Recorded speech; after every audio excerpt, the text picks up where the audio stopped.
Boa noite, meus irmãos.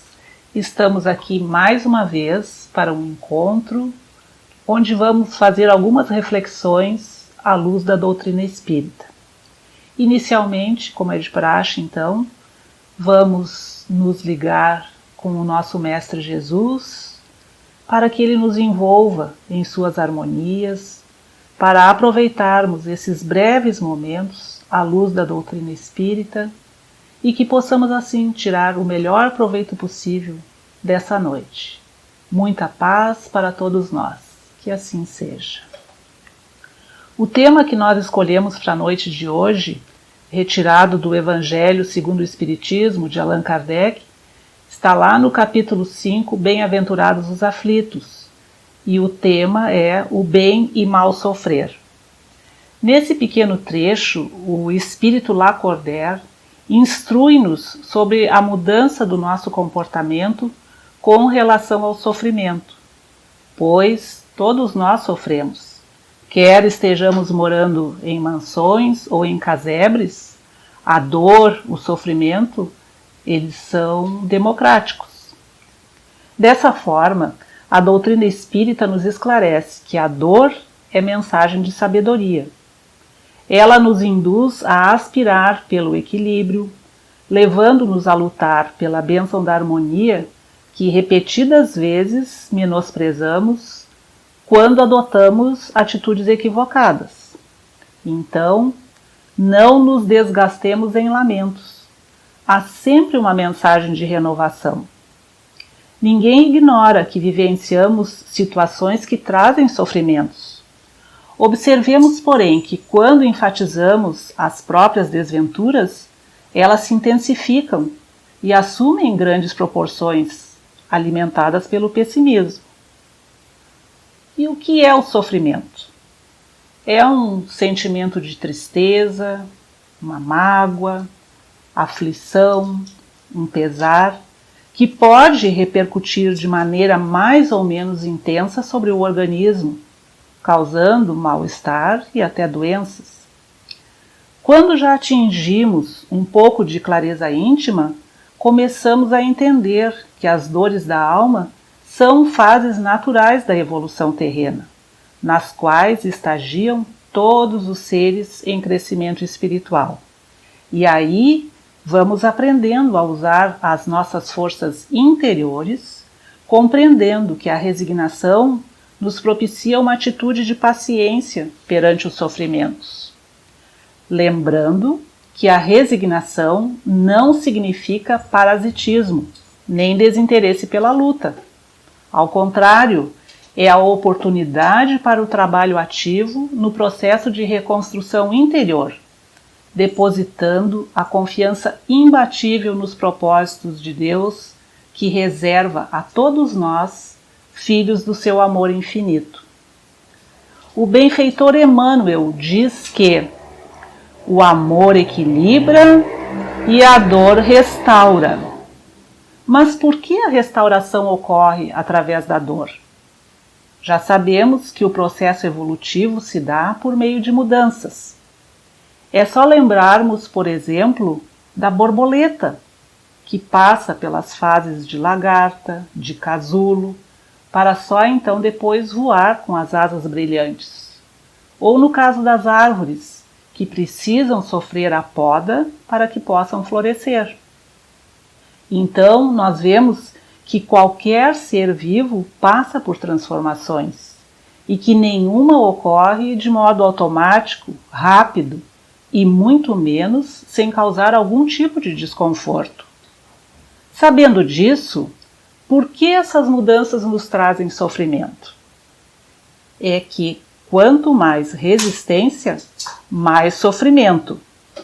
E resistimos em acolher o que se apresenta para nós, porque temos dificuldade de visualizar os desdobramentos do que estamos vivenciando. Se conseguirmos identificar onde nos encontramos nesse estágio evolutivo, podemos nos apoiar na orientação que os Espíritos trazem neste capítulo 5 do Evangelho, quando eles afirmam que, onde julgamos ver o mal, pode estar presente toda a sabedoria divina. Isso quer dizer que o sofrimento tem a ver com o nosso olhar, com a compreensão, com a maneira como encaramos as nossas existências. Se o nosso olhar julga que o que está acontecendo é um grande mal, para os benfeitores espirituais podemos estar com dificuldades de perceber mais amplamente para onde se dirigem todos os acontecimentos que nos parecem tão terríveis. Se tivéssemos uma visão ampla que nos mostrasse lá adiante de certo, iríamos entender como esse mal momentâneo do presente poderia vir a tornar-se um grande benefício. Tomemos um exemplo bem comum. Para uma criança pequena, ter que tomar uma injeção é um grande mal. Se ela tivesse condições de entender que essa injeção é um medicamento capaz de ajudá-la a curar uma infecção e desse modo até impedir que ela morra, por exemplo, ela poderia compreender essa aplicação da injeção que traz desconforto, que dói, como uma coisa boa para ela. Mas a visão curta e inexperiente de uma criancinha a impede de alcançar a finalidade desse mal, fazendo-a sofrer, a chorar, a achar que os pais são maus, que não gostam dela e até não querer ir mais ao médico. Então, o Criador nos vê exatamente assim, como crianças com medo, revoltadas com o medicamento. É exatamente assim que lidamos com os obstáculos da vida. Ainda resistimos, tendo a convicção de que somos vítimas das circunstâncias. Quando conseguirmos lidar com os obstáculos da vida como oportunidades necessárias ao nosso crescimento, talvez deixemos de considerar esses desafios como causadores de sofrimento. Então vemos que tudo é uma questão de perspectiva. Na perspectiva espiritual, a finalidade do sofrimento é a elevação da alma, a sua transformação. Podemos passar por essa transformação de muitos modos, pois temos o livre-arbítrio. Podemos escolher vivenciar essas mudanças de uma maneira pesada e inútil, porque nem todo sofrimento é útil. Por isso que o propósito do sofrimento, o amadurecimento, só ocorre quando nós lidamos com ele de um modo melhor. Quando lidamos com o sofrimento mergulhados na resistência, na revolta, na lamúria, vivemos o que os espíritos chamam de mal sofrer e que não serve para nada. Mal sofrer é atravessar as adversidades, as aflições, sem tirar nenhum proveito, enquanto que o bem sofrer já é ao contrário. Quando diante de uma situação muito difícil, acreditamos que há um propósito no momento e que escapa ao nosso entendimento, mas permitimos buscar bem no íntimo um modo de atravessar as tempestades da existência e seguimos sem queixas, sem perder energia naquilo que não nos eleva, no final da experiência, podemos até nos dar conta que saímos melhores do que estávamos, muito mais fortalecidos do que éramos antes, e conseguimos identificar alguma transformação em nosso modo de ser, a maneira como nos relacionamos com os outros, em nosso modo de tratar a nós mesmos, a nossa história, os outros e o mundo de um modo geral. Agora, isso não quer dizer que temos que passar pela dor para crescer. Sim, também crescemos através do amor. Porém, a dor se apresenta todas as vezes que estamos vivendo uma situação na qual ainda oferecemos alguma resistência, desconectados da sua finalidade naquele momento. E resistimos, sofremos, sentimos dor. E dói, porque a inconformação não permite o fluir da vida. Resistências geram bloqueios de energia, quistos na alma. Para que uma experiência difícil seja proveitosa, é necessário, antes de tudo, deixar de resistir. É por isso que Emmanuel diz que a dor restaura. É porque a dor nos convoca. As dores da existência nos retiram da distração e da desconexão do propósito de vida. E no nosso estágio evolutivo, ainda de provas e expiações, a dor é um caminho para que o homem restabeleça a ligação com a vida espiritual. A dor restaura porque nos aproxima das leis divinas que trazem equilíbrio para as nossas vidas. Ainda não conhecemos o exercício do amor pleno para que a dor fique totalmente afastada de nós. Então é por isso que Emmanuel diz que o amor equilibra, mas a dor é que restaura. A dor vai consertando, vai reparando, remodelando e assim transforma nossas almas. Então, no amor, tudo cabe, tudo tem lugar, está tudo certo como deve ser, porque o amor de Deus é soberano e universal. Mesmo que ainda não entendamos para onde tudo isso se dirige, nós podemos simplesmente confiar. Esse é um passo importante. Confiar que, se está aqui em nossa vida, é porque já podemos e precisamos cuidar. Do ponto de vista espiritual, tudo isso tem um sentido e uma razão de ser, e escapa às nossas condições racionais de entendimento. Por isso, enquanto não conseguirmos entrar em conexão com o amor de um modo permanente, a professora dor se apresentará como um caminho de retomada do rumo certo. E aí adoecemos até, talvez, mas não como punição, mas como consequência natural de quem se afasta do fluxo da vida que pode nos nutrir com abundância. Então, precisamos da dor ainda, mesmo que ela seja indesejada. Porque é ela que nos reabilita, que nos restaura hoje, para que um dia possamos naturalmente nos equilibrar no amor e por amor. O sofrimento não é um castigo de Deus. A noção de castigo está relacionada com a ofensa a Deus que trazemos lá das crenças adquiridas no passado. Nessa ideia, dependendo do grau da ofensa, o castigo pode ser eterno.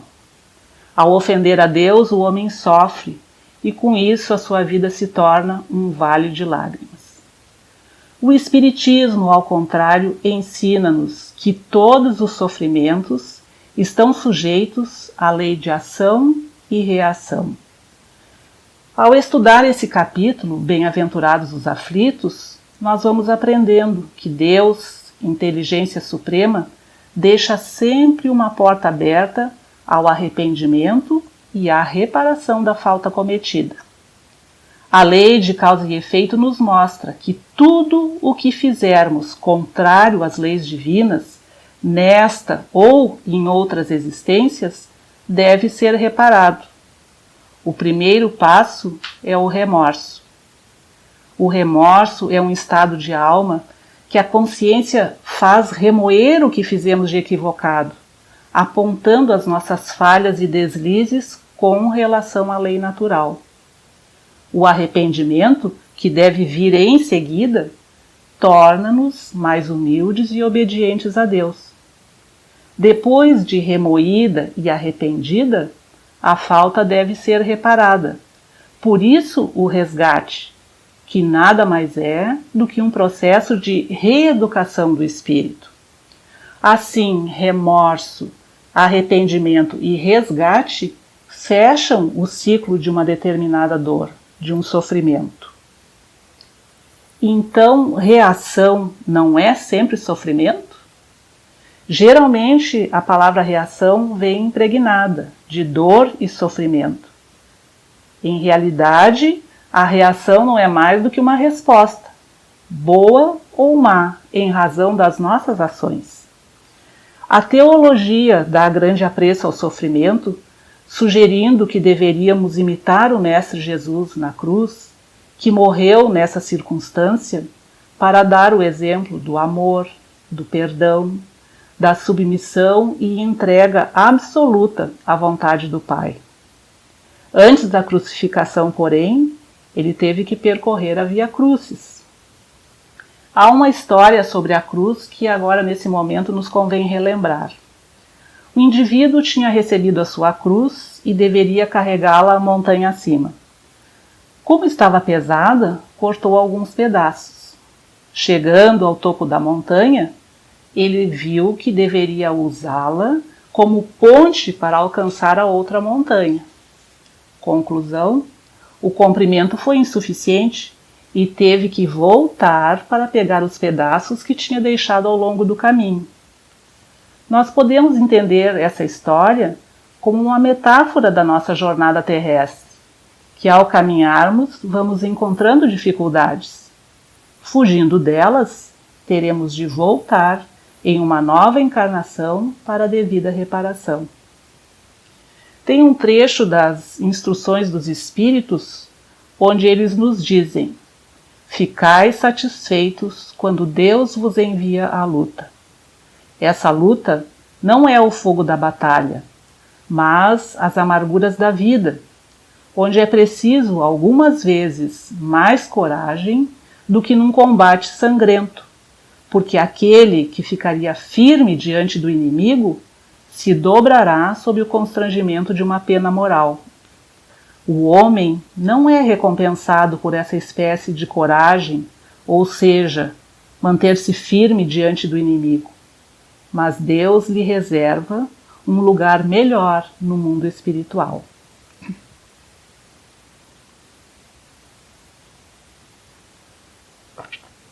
Jesus disse: se alguém quiser vir após mim, negue-se a si mesmo, tome a sua cruz e siga-me.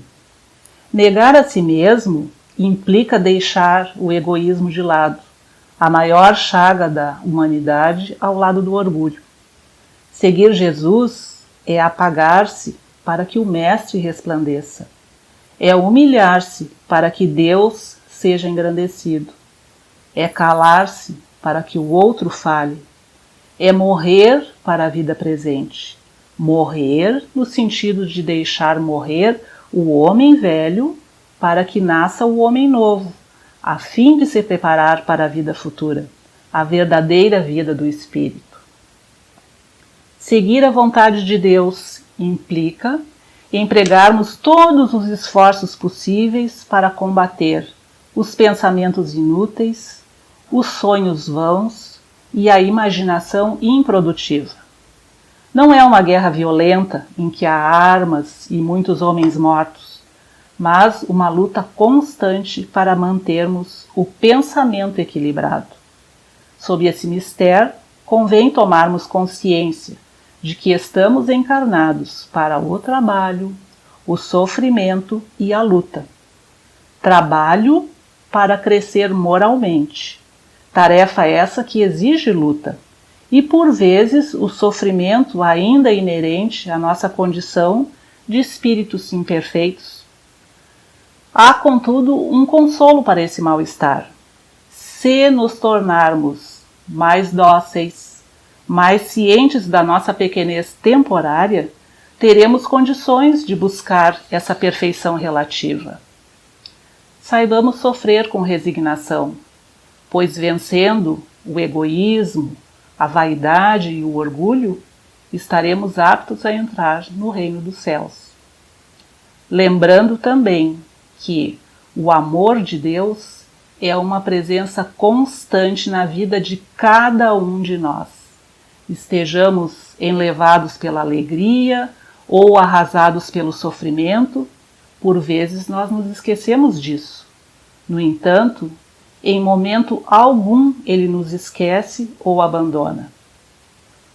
Também os espíritos superiores responderam a Allan Kardec em O Livro dos Espíritos, na questão 633, que a maior parte dos males cuja culpa o homem lança à natureza seria evitado se ele atendesse à voz da própria consciência. Todo o bem que gozarmos, ou todo o mal que sofrermos, por força dessa regra, foram gerados por nós mesmos em oportunidades passadas. Assim, nada mais natural que estarmos a braços com a colheita das nossas sementeiras. Cumpre-nos, portanto, aceitar com humildade a consequência lógica dos nossos atos e não lançar a culpa que nos pertence à natureza. Vimos pelo estudo desse capítulo, feito até agora, que o sofrimento em si não purifica ninguém, não eleva o homem a planos mais altos. O que define isso é a forma como ele aceita e reage às atribulações da vida na Terra. Essa é a diferença. Daí o bem e o mal sofrer. As aflições, os sofrimentos, fazem parte do viver do espírito, que está mais próximo da animalidade do que da angelitude, pela sua imperfeição, ainda preso aos valores materiais, aos seus instintos. Todos os que vivemos em mundos de expiações e de provas, passamos pela dor e pelo sofrimento, pela nossa própria condição de imperfeição moral, ainda muito aquém do desenvolvimento intelectual que já conquistamos. Bem sofre aquele que, confiando em Deus e nas suas leis, compreende e aceita a justiça e a necessidade dessas atribulações, não se rebelando, não se desesperando, procurando manter-se equilibrado, espiritualmente falando, sentindo e fazendo o melhor que pode para superar as dificuldades. Aí ele colabora para amenizá-las ou eliminá-las mais depressa. Resignar-se na compreensão da justiça e amor de Deus nas aflições é diminuí-las na sua intensidade, é manter-se equilibrado para reagir no bem apesar delas, é compreendê-las como oportunidades do exercício da paciência, da tolerância, da humildade, da coragem, da confiança em Deus e em si, na superação e aproveitamento dessas tribulações. Foi para esses que Jesus disse: bem-aventurados os aflitos, porque deles é o reino dos céus. Saber sofrer é demonstrar seu amor e sua confiança em Deus e nas suas leis. É ser humilde, considerando-se igual a todos os seus irmãos de humanidade, sujeitos às mesmas vicissitudes. É confiar na justiça divina, que não mantém privilégios, mas dá a cada um segundo as suas obras. É agradecer a oportunidade de ressarcir débitos do passado distante ou próximo, libertando-se das consequências dolorosas que permanecem impressas no perispírito, incomodando o espírito, que quer libertar-se dessas amarras que o prendem à vida material para mais facilmente alçar voos mais altos em direção a planos mais elevados. Assim, provas bem suportadas são aquelas que fazem a pessoa crescer, que servem de aprendizado, que quando termina, o ex-sofredor diz: sou outra pessoa, cresci e amadureci, percebo agora a vida sob outra forma. De modo geral, o homem já percebeu que as aflições do viver na Terra são proporcionais ao que ele pode suportar. Como vemos em ditados antigos e populares: Deus dá o frio conforme a coberta, o fardo é proporcional às forças.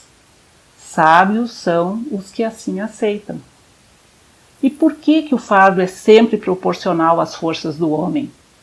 Porque na lei divina não é o sofrimento pelo sofrimento, não é o olho por olho, dente por dente, não é a vingança. Os sofrimentos, as atribulações próprias da terra devem libertar o espírito de suas mazelas espirituais, oferecendo lições a serem aprendidas pelo raciocínio e pela sensibilidade, a fim de que ocorram mudanças internas no desenvolvimento dessas qualificações divinas que todos trazem em si.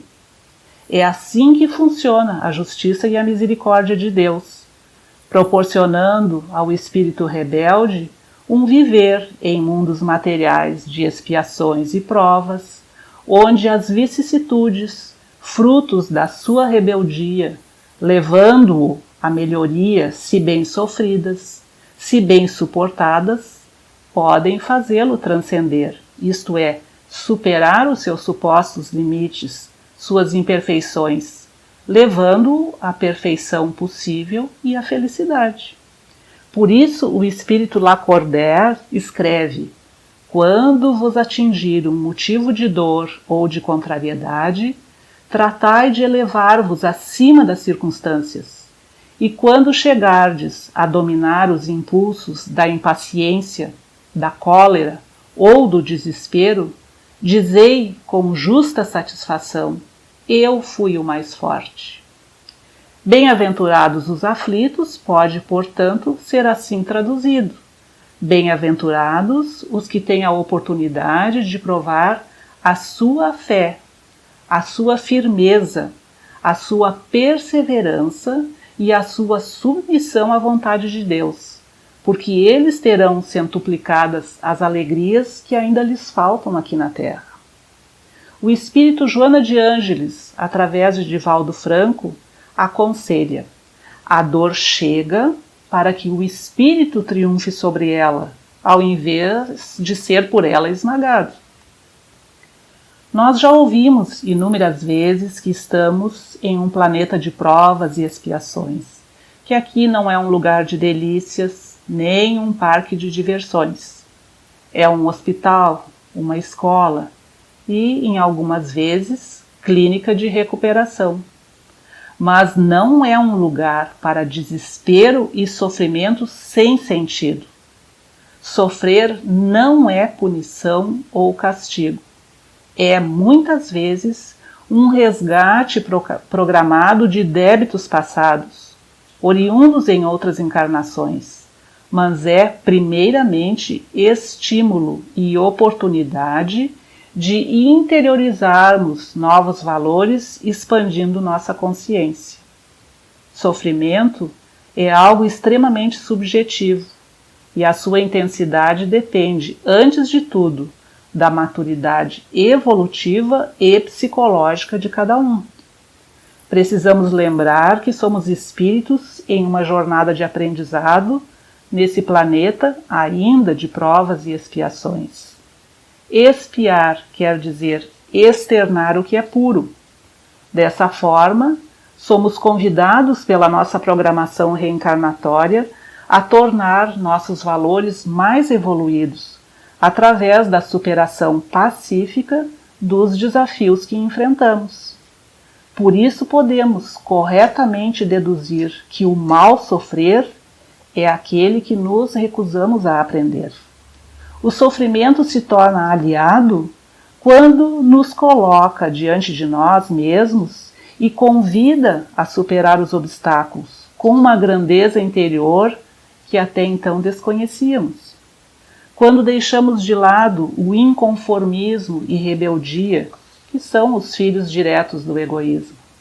Por isso, Lacordaire diz sobre a superação das provas: o fardo é proporcional às forças, como a recompensa será proporcional à resignação e à coragem. Não devemos entender resignação como apatia, mas sim como humildade, como confiança sincera nos desígnios de Deus e na nossa capacidade de superar os obstáculos. Por sua vez, a palavra coragem traz, em sua etimologia, o sentido de agir com o coração.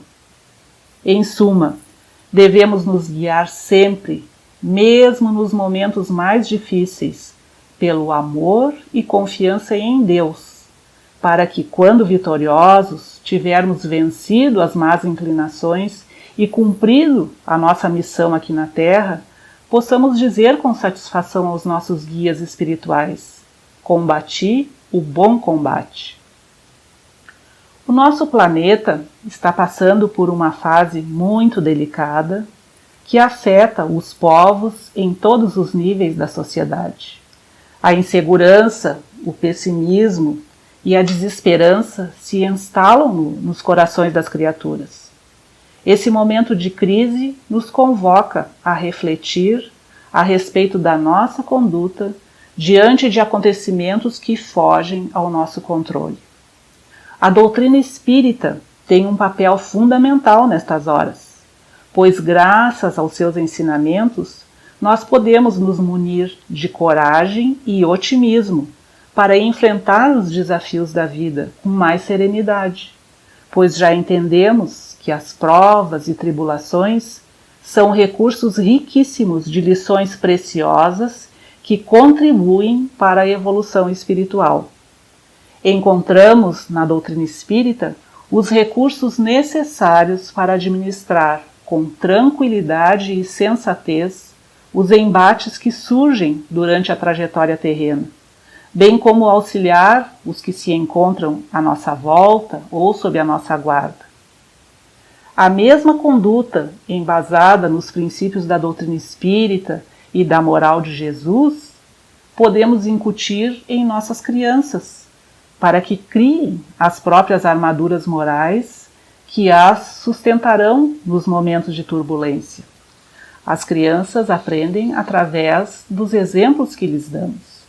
Elas vão aprender a lidar com eventos inesperados ao assistirem como nós lidamos com eles. Se queremos ser emocionalmente saudáveis e para que isso se realize, precisamos aprender a dosar as informações que chegam até nós nesses tempos de turbulência, procurando nos esforçar para manter um clima de paz, de amorosidade e uma rotina saudável que vai contribuir para proporcionar segurança e bem-estar durante qualquer crise. É sofrer bem. E o que podemos dizer das provações? O espírito Lacordaire afirma: poucos compreendem que somente as provas bem suportadas podem conduzir ao reino de Deus. Se pensarmos no reino de Deus como sendo os valores e atitudes elevadas, podemos deduzir que as provações convidam a nos tornar melhores e a fazermos desse planeta um lugar melhor.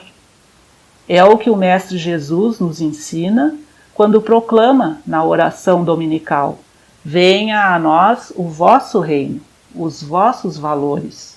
O reino de Deus chega até nós pela mudança interior e pelas nossas boas obras. E agora, encaminhando para o encerramento, eu trouxe uma história que está aqui nesse livro, Contos e Apólogos, pelo espírito do irmão X, na psicografia do nosso querido Chico Xavier. O título da historinha é O Caçador Providencial.